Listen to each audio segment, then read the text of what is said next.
बिस्मिल्लाहिर्रहमानिर्रहीम। आज का जो हमारा टॉपिक है ये है प्रॉब्लम नंबर 5 और 6 के ऊपर। और ये प्रॉब्लम हम करा रहे हैं principle of accounting ICom part 2 Suhail Afzal book से। तो चैप्टर है हमारा तीसरा कंसाइनमेंट का। तो इसकी अब देखें, ये केस 2 है। केस 2 से मुराद है कि जिसमें आपको closing stock at the end evaluate करना है और उसे शो करना है। और पिछली जो प्रॉब्लम हमने की है, पहली, दूसरी, तीसरी, चौथी, उसमें यह था कि क्लोजिंग स्टॉक नहीं था, सारे का सारा स्टॉक जो था वो सेल हो जाता था। यहाँ पे कुछ सेल हुआ और कुछ बाकी रह गया है। तो जहाँ पे कुछ स्टॉक बाकी रह जाए, मतलब सारा सेल ना हो, तो ऑब्वियसली वहाँ पे कंसाइनमेंट स्टॉक या क्लोजिंग स्टॉक आता है। उसे हमें इवेलुएट भी करना होता है और शो भी करना होता है। अच्छा, इवेलुएट का तरीकाकार तो हम आगे फार्मूलाज में देखते हैं। इसको शो करने का जहन में रहे कि इसको हम कंसाइनमेंट अकाउंट की क्रेडिट साइड पे शो करते हैं। क्यों करते हैं? क्योंकि मैचिंग प्रिंसिपल के मुताबिक हम इसको कंसाइनमेंट की क्रेडिट साइड पे शो करते हैं। वो ये कहता है कि जितने यूनिट के आपके एक्सपेंस है उतने यूनिट के रेवेन्यूज भी होने चाहिए। ये नहीं है कि यूनिट्स 100 यूनिट की कॉस्ट है और सेल आपके पास 20 यूनिट की है, तो ये तो कोई कंपैरिजन नहीं है। ये जो प्रॉफिट और लॉस निकलेगा ये तो गलत निकलेगा। अगर आपने 100 यूनिट की कॉस्ट ली है तो आपकी सेल भी 100 यूनिट्स की होनी चाहिए। अगर आपके 100 यूनिट सेल नहीं हुए तो इसका मतलब है आप अपनी कॉस्ट को कम करो। अगर आपके 80 बिके हैं तो चलो जी, आप सेल नहीं ले सकते तो कम से कम आप कॉस्ट तो अपने 80 की ले सकते हो कि नहीं ले सकते हो। 20 की कॉस्ट आप निकालो, 20 की निकाल के 80 की कॉस्ट लो और 80 की आपके पास सेल हुई है तो उसका कंपैरिजन करके आप अपना प्रॉफिट लॉस निकाल लो। इसी वजह से हम इसको कॉस्ट पे एवेलुएट करके कंसाइनमेंट अकाउंट की क्रेडिट साइड पे लिख देते हैं। तो इसकी एंट्री क्या होती है? Consignment stock account to consignment account. यानी कंसाइनमेंट स्टॉक अकाउंट डेबिट इसलिए होता है क्योंकि वो हमारा एसेट है, और कंसाइनमेंट जो है क्रेडिट इसलिए हो रहा है क्योंकि ये हमने इसको एक तरह का आप समझ लें कि हमने रेवेन्यू साइड पे लिखा, लेकिन असल में हमने अपनी कॉस्ट को कम किया है मैचिंग प्रिंसिपल के मुताबिक, जो कि फर्स्ट ईयर में हमने पढ़ा हुआ है। अच्छा, ये तो हो गया यहाँ तक। अब आइए हम प्रॉब्लम को पढ़ते हैं और इसके साथ साथ जो जो चीज़ें आती जाएंगी मैं आपको आगे बताता चला जाऊँगा। तो पहला यहाँ बात कर रहे हैं, global company of Karachi sent 1000 cases of the homeopathic medicine to the Zahid bros of Rawalpindi at ₹100 per case. देखें, global company of Karachi, this is he is the consignor. तो ये जो कंपनी है आपके पास, ग्लोबल कंपनी, ये कंसाइनर हो गया और उसने होम्योपैथिक मेडिसिन सेंड किया जाहिद एंड ब्रॉस को। तो इसका मतलब है कि ये हो गया आपका कंसाइनी रावलपिंडी में। तो कराची से चीज़ें रावलपिंडी जा रही हैं और 100 रुपया एक केस के ऊपर कॉस्ट आ रही है। तो यहाँ पे देखें, 1000 केसेस हैं और 100 रुपये एक की कॉस्ट है। तो इसका मतलब ये हुआ कि 1 लाख की बन गई चीज़ें।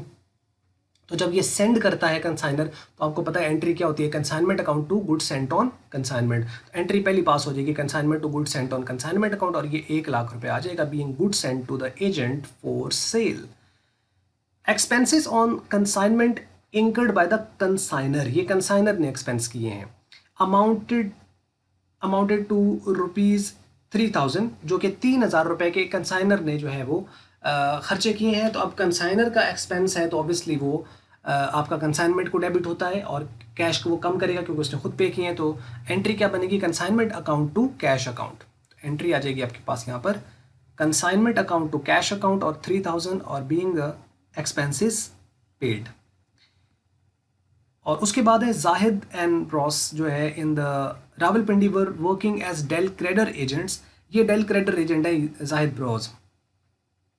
तो देयर कमीशन इज़ 5%, उनका नॉर्मल जो कमीशन है 5%, and del credere commission is 7 and 1/2%, जो कि 7.5% है। तो ऑब्वियसली दोनों कमीशन है तो हमको ऐड कर लेंगे, तो 5 और 7.5 ऐड करेंगे तो 12.5, यानी 12.5% इसके ऊपर जो है वो कमीशन का रेट आ जाएगा, जो कि हम सेल पर जब वो सेल करेगा तो उसी के साथ मल्टीप्लाई करेंगे तो हमारे पास टोटल उसका कमीशन निकल आएगा। ये तो हो गया यहाँ पे। अच्छा, वो कहते हैं exactly after 6 months an account sale was received by the global company। Global company को अकाउंट सेल जो कि कंसाइनर को सेंड कर दे, जिसमें डिटेल्स वगैरह लिखी होती हैं, कितने मैंने चीज़ें रिसीव की थी, इतना मेरा खर्चा हुआ, वो उसने सेंड कर दिया। गिविंग द फॉलोइंग इन्फॉर्मेशन, ये उसके अंदर कुछ इन्फॉर्मेशन है। ले जी, उसने चीज़ें बेच दी हैं। सेल प्रोसीड्स है 750 केसेस, ₹1,50,000। यहाँ पे देखें उसने कितने केस बेच दिए? 750, 750 केस उसने बेच दिए हैं। तो सारे बेच दिए? सारे तो नहीं बेचे। कितने आए थे? 1000। तो इसका मतलब है कि 250 अनसोल्ड है, जो कि उसने यहाँ पे लिखा हुआ है स्टॉक ऑफ अनसोल्ड गुड्स जो है वो 250 है। ये वो ना भी लिखता तो इससे हमें ये फिर भी करना ही था। ये अलग बात है उसने ये दे दिया, क्योंकि अल्टीमेट सी बात, अगर 750 बिके हैं तो पीछे जो बाकी हैं वो सारे के सारे अनसोल्ड हैं। अच्छा, अब इसमें आप देखो कि नेक्स्ट वो बात कर रहे हैं consignee's expense amounting to this. अभी उसके एक्सपेंस हैं कंसाइनी के, तो कंसाइनी के जब एक्सपेंस होते हैं तो वो भी कंसाइनमेंट अकाउंट क्या होगी, डेबिट, और कंसाइनी को ये पैसे देने हैं जो कि जाहिद एंड ब्रॉस है, तो हम इसकी एंट्री क्या पास करेंगे, consignment account to Zahid bros, ये जाहिद एंड ब्रॉस जो भी इसका नाम है अकाउंट, ये डेबिट हो जाएगा और ये क्रेडिट हो जाएगा जाहिद ब्रदर्स।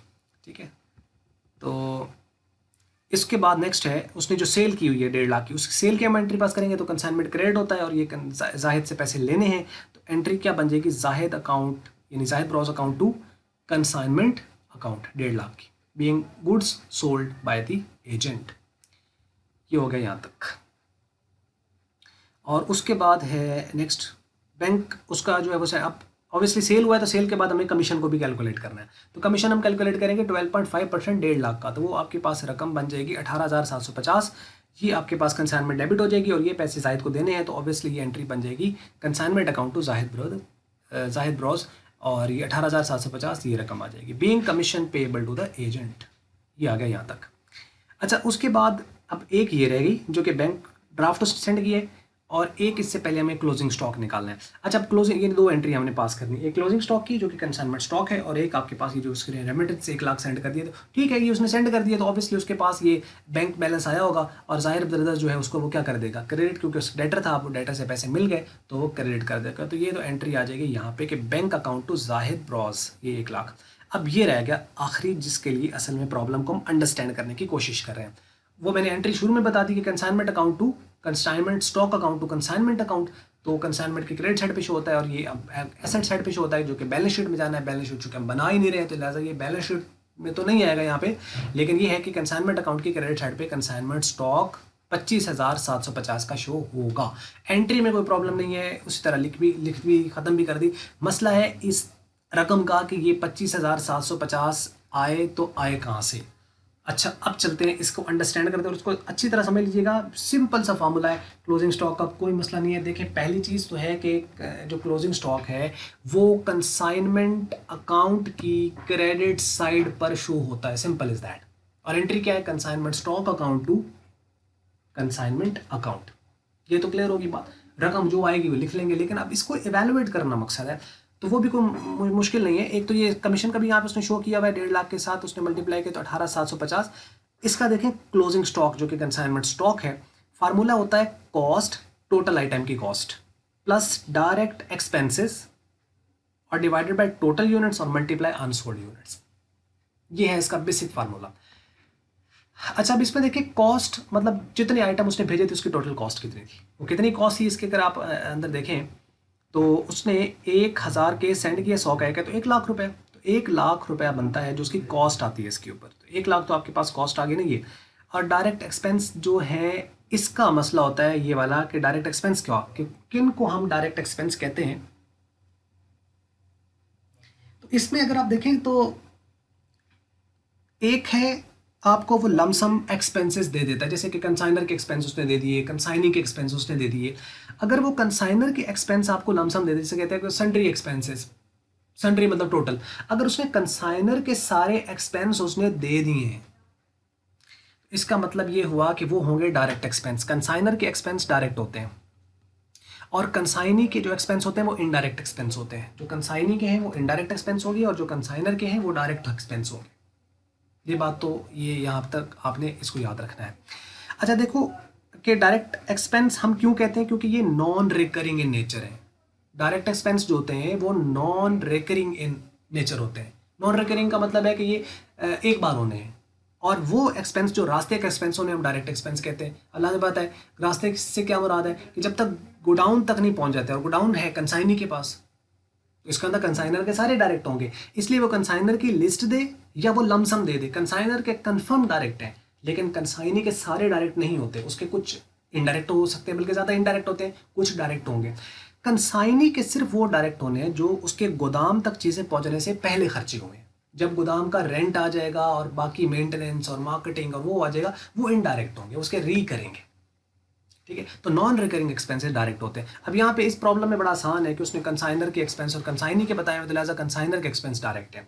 हम कॉस्ट उसकी लिखेंगे 1 लाख, उसके बाद 3,000 ये हैं। टोटल यूनिट उसने कितने सेंड किए हुए हैं, 1,000 यूनिट है। 1000 केसेस हैं तो 1000 पे डिवाइड कर देंगे। अनसोल्ड कितने हैं? 250, तो 250 से मल्टीप्लाई कर देंगे, सीधा सीधा आ जाएगा उसका कि ये कॉस्ट थी। अब इसको हम अलग अलग भी कर सकते हैं कि जितनी कॉस्ट है उसको भी इस यूनिट पे डिवाइड कर दो, यानी 1 लाख है उसको 1000 पे डिवाइड कर दो, और 3000 को भी 1000 पे डिवाइड कर दो। असल हो ऐसे ही रहा है कि ये जो कॉस्ट आई है हमें असल में ना यूनिट कॉस्ट चाहिए, यूनिट कॉस्ट भी चाहिए और यूनिट डायरेक्ट एक्सपेंस भी चाहिए। अब जितने जितने होंगे उन दोनों को मल्टीप्लाई कर देंगे। अब जो यूनिट आपके पास ये आएंगे कॉस्ट, उसको भी 250 से मल्टीप्लाई करो, और जो यूनिट डायरेक्ट एक्सपेंस आएंगे उसको भी 250 से मल्टीप्लाई कर दो, क्योंकि हमें असल में उसकी कॉस्ट ही तो निकालनी है कि ये जो खर्चे हुए हैं 3000, ये तो 1000 यूनिट पे हुए, तो हमें तो सिर्फ उनकी कॉस्ट निकालनी है जो कि 250 के हैं। तो 1000 पे जब हम डिवाइड करेंगे तो एक यूनिट की कॉस्ट भी आ जाएगी और एक यूनिट के डायरेक्ट एक्सपेंस भी आ जाएंगे। तो लेकिन चूंकि वो ऐड होकर आ गए तो मतलब ये आ जाएगी ओवरऑल कॉस्ट उनकी एक यूनिट की। तो चूंकि एक यूनिट की कॉस्ट आ गई है तो हमें अनसोल्ड कॉस्ट, अनसोल्ड जो स्टॉक है उसकी कॉस्ट हम निकाल सकते हैं, जितने हैं अनसोल्ड उससे मल्टीप्लाई कर दो। वो है 250, मल्टीप्लाई करेंगे तो 25,750 आ जाएगा। तो ये तो हो गया आपके पास वो, और इसके हम एंट्री आपको पहले ही पता है, consignment stock account to consignment account 25,750, 25,750। अब आ जाइए कंसाइनमेंट स्टॉक की तरफ, बहुत आसान है। अब इसी एंट्रीज में आपने देखते चले जाना है। यहाँ पे देखें, पहले यहाँ पे कंसाइनमेंट डेबिट हो रहा है और गुड्स सेंट ऑन कंसाइनमेंट का रेफरेंस और 1 लाख है, हम डेबिट साइड पे आएंगे, गुड्स सेंट ऑन कंसाइनमेंट का रेफरेंस देके 1 लाख लिख दिया यहाँ पर। उसके बाद दूसरी में कंसाइनमेंट फिर डेबिट हो रहा है, कैश का रेफरेंस आएगा और ये एक्सपेंसेस है 3000 रुपये, तो ये भी डेबिट साइड पे आएगा, कैश का रेफरेंस ब्रैकेट में एक्सपेंस हो ये 3000 रुपये। उसके बाद अगर हम ऊपर देखें तो इसमें भी कंसाइनमेंट डेबिट हो रही है जाहिद की वजह से, और एक 1200 है, ये उसके एक्सपेंसेस हैं जो उसने पे किए हुए हैं, तो जाहिद ब्रदर्स हैं और ये भी एक्सपेंस, ब्रैकेट में आप एक्सपेंस लिख सकते हैं 1200 रुपये, जो कि कंसाइनी ने पे किए इनडायरेक्ट एक्सपेंसेस। उसके बाद अगर हम नेक्स्ट देखें तो यहाँ कंसाइनमेंट क्रेडिट हो रही है जो कि उसने सेल की हुई है, तो ये कंसाइनमेंट अकाउंट की क्रेडिट साइड पे आएगा, इस तरफ जाहिद ब्रॉज अकाउंट और सेल्स, और ये 1.5 लाख रुपए आ जाएगा। उसके बाद एंट्री में अगर आप देखें तो यहाँ फिर कंसाइनमेंट डेबिट और जाहिद ब्रदर्स उसका कमीशन है, तो ये डेबिट साइड पे आएगा, और यहाँ पे जाहिद ब्रोज का आ जाएगा और ब्रैकेट में कमीशन 18,750। बस यही थे। अब आपने टोटल कर लेना है इनका और इनका और डिफरेंस लेना है। अगर क्रेडिट साइड ज़्यादा है तो प्रॉफिट है, डेबिट साइड ज़्यादा है तो लॉस है। यहाँ पे क्रेडिट साइड ज़्यादा है, इसके अंदर ये प्रॉफिट हो रहा है जिसको हम कंसाइनमेंट प्रॉफिट कहते हैं, तो ये बैलेंस कैरी डाउन आएगा प्रॉफिट, और ये आ रहा है 52,800 जो कि उसका प्रॉफिट हुआ, और उसके बाद ये आपके पास रकम आ जाएगी, सिंपल। तो ये है जी इसका तरीका। तो समय लगी होगी आपको यहाँ तक। तो अब चलते हैं जी हम नेक्स्ट की तरफ, और आइए अब हम देखते हैं बाकी क्या है इसके अंदर। इसमें यहाँ पे अगर आप देखें तो ये यहाँ पे अकाउंट क्लोज हो गया और आपका कंसाइनमेंट भी बन गया, और बाकी उसके अलावा जो है एंट्रीज भी पास हो गई जो कि उसकी रिक्वायरमेंट थी। अच्छा, अब इसमें देखें, ये प्रॉब्लम तो होगी ख़त्म। अब इसको हम देखते हैं प्रॉब्लम नंबर 6 को, बिल्कुल इसी पैटर्न के ऊपर है और बहुत शॉर्ट सी वैसे तो नज़र आ रही है, लेकिन इसमें सारा कुछ ही है। इमरान कंसाइंड 500 सेम्स टू रमीज़ कॉस्टिंग 20 ईच। अब देखें इसमें कॉस्ट उसने एक की दे रखी है। जब एक की कॉस्ट हमें मिल जाती है तो फिर हमें आसानी हो जाती है अनसोल्ड स्टॉक निकालने की, कि जितने अनसोल्ड होगा वो इस कॉस्ट के साथ मल्टीप्लाई कर देंगे। डायरेक्ट की भी अगर हमें यूनिट कॉस्ट मिल जाए तो उसके साथ हम मल्टीप्लाई करके और दोनों को फिर हम ऐड कर देंगे। नहीं तो टोटल कॉस्ट जमा total direct expenses divided by units multiply unsold unit, ये तरीका है इसका। अब यहाँ पे 500 सिम उसने भेजी हैं और 20 रुपये की एक है, तो ये मल्टीप्लाई कर देंगे हम इसको, ये रकम आ जाएगी कॉस्ट उसकी, और उसने एक्सपेंस के पे किए, चूँकि वो ये पे कर रहा है कंसाइनर चूँकि इमरान है, तो इसका अंदर ये उसके डायरेक्ट एक्सपेंस हो गए, फ्रेट वगैरह। और रमीज़ जो है इसका कंसाइनी, उसने 350 सिम बेची हैं, तो आई कितनी है 500, इसके अंदर 150 सिम अभी अनसोल्ड है, और ये बेची है उसने 30 रुपये एक की, तो सेल यहाँ से आ जाएगी। रमीज़ का कमीशन आएगा, कमीशन आपको कैलकुलेट करना आता है, सीधा सीधा 5% आपने टोटल सेल पर ले लेना है, और एंट्रीज भी आपको आती हैं। प्रिपेयर कंसाइनमेंट अकाउंट, सिर्फ आपने कंसाइनमेंट अकाउंट बनाना है in the books of consignor Imran. अच्छा देखिए, इसका क्लोजिंग स्टॉक एवेलुएट करना होगा, तो तरीकाकार वही है। आपके पास यहाँ पे 500 है, और इसको अगर आप मल्टीप्लाई कर दें, इसको हम चेक कर लेते हैं कैलकुलेटर पर, कि आपने क्या करना है कि जो 500 है इसको आपने मल्टीप्लाई कर देना है 20 के साथ। जब आप मल्टीप्लाई करेंगे इसको देखते हैं कैलकुलेटर पे ताकि एवेल्युएशन आपको समझ भी आ जाए। 500 हम करेंगे और इसको मल्टीप्लाई कर देंगे हम 20 के साथ, ये आ जाएगा आपके पास 10,000, यानी 500 मल्टीप्लाई 20, 10,000 की तो ये कॉस्ट आ गई। और इसमें अब डायरेक्ट एक्सपेंस आपके पास 250 रुपये हैं। ये 250 रुपये जो एक्सपेंस हुए हैं ये पूरी 500 सिमों पर हुए हैं, इसमें 250 आप ऐड कर दो, ये आ गई टोटल कॉस्ट। अब कितने यूनिट थे, 500, इसको डिवाइड कर दो 500 पे, ये आ गई एक यूनिट के ऊपर कॉस्ट इतनी आ रही है। अब हमारे अनसोल्ड कितने हैं, अनसोल्ड है हमारे 150, इसी को आप मल्टीप्लाई कर दो 150 के साथ, तो 3075 रुपये ये क्लोजिंग स्टॉक आ जाएगा। तो ये तरीकाकार होगा, यानी सिंपल आपने क्या करना है कि total cost plus direct expenses और divided by total unit multiply unsold, ये क्लोजिंग स्टॉक आ जाएगा। तो इस प्रॉब्लम का भी आपने कर लेना है, सिंपल इसका कंसाइनमेंट अकाउंट बनाना है। बस ये थी वीडियो। अगर आपको अच्छी लगी तो आप मल्टीपीडिया की वीडियो अगर आपको अच्छी लगी तो उसको आप लाइक कर लें, शेयर कर लें दूसरों के साथ। अगर आपको अच्छी नहीं लगी तो उसको पर डिसलाइक, और वीडियो देखने का हमेशा की तरह बहुत बहुत शुक्रिया।